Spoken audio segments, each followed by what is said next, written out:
Hi, my name is Jeni Stovall. I was in Dr. Strange's EDM 310 class this semester.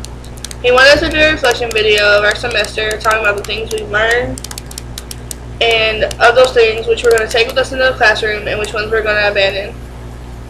The most important thing I learned this semester was how to better manage my time.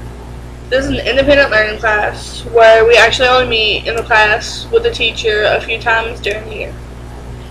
The rest of the time we have to rely on the class blog for EDM and our checklist to tell us what to do and when our things are supposed to be on our blog.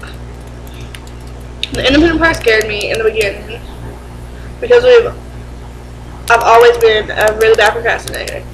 But as time went on, I fell into the habit of checking the class blog and my checklist multiple times every day. That way I knew for a fact things on the checklist stayed the same and when they were supposed to be due.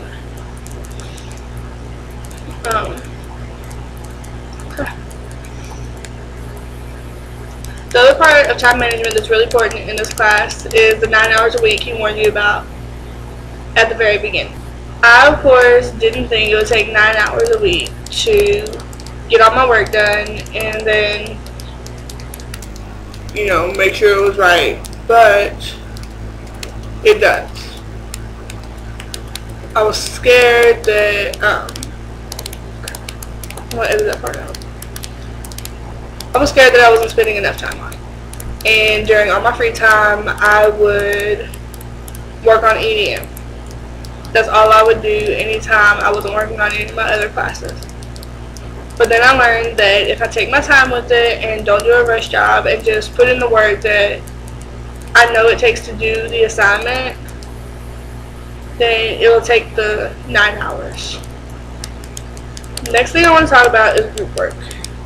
In Dr. Strange's class, he has us in an assigned group in the beginning for our first project, and then we're able to either keep that or we can move on to another one if we want to form our own. I found out the hard way with my first group that you can't always count on your group members. I've always been the person that was laid back and decided, I'll just go along with whatever you want to do because I was always around the leaders of the group. In this class, I was with 2 other girls and I actually had to be the one to step up and be like, we need to get this done, we need to meet, there's a mandatory meeting and, I haven't heard from y'all and I don't know what to do. I ended up going to Dr. Strange and he fixed it to where I was able to do the work. And that the girls would just have to suffer the consequences of not getting it done on time.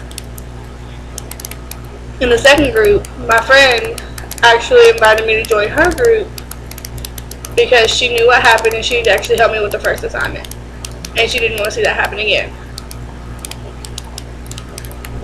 I think that it's a really good idea for you to have at least one friend in your class with you.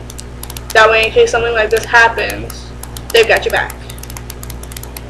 It turns out with the second group, the one my friend was in, I actually knew one of the other girls and we all really got along well together and stayed in the same group for the rest of the semester and did all the other projects together.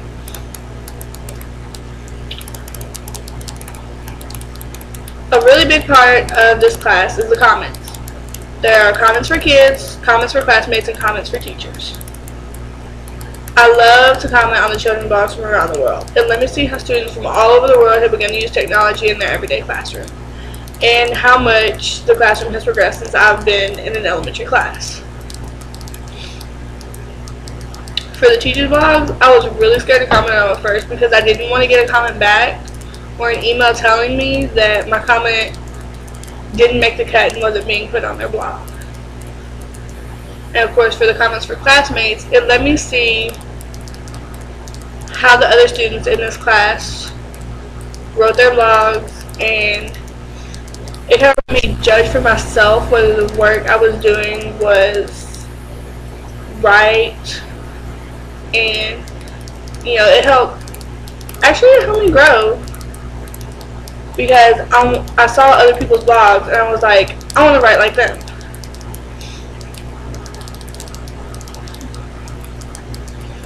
I actually don't know if there's anything that in this class that I'm not going to take with me. I feel that everything Dr. Strange and the assistants taught us was taught for a reason. Mostly that we'll be using the tools and information in the class in our futures. In the class, Dr. Strange and the assistants offer multiple ways to contact them if you have a question or need help while away from the lab. You can use Facebook page, the helpline, Twitter, email, text messages, or just plain out call them. Make sure to use the help that's offered. The assistants and Dr. Strange are there for a reason. You also want to make sure that in order for you to call them, you get the numbers and email addresses off the syllabus, because you never know if you're going to have a question or concern while you're away from your computer. If you have any friends that have taken this class, then you would be wise to go to them for advice on how to handle things if you're too scared to ask an assistant or Dr. Strange himself. I know that I had a friend that took this class before me, and anytime I had a question, if I thought it's silly or I just didn't want to bother the assistants, I would ask her.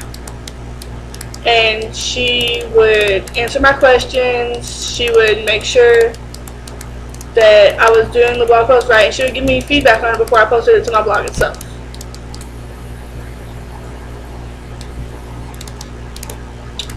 Again, the most important thing for this class is time management and just making sure you do the work that you know you can do.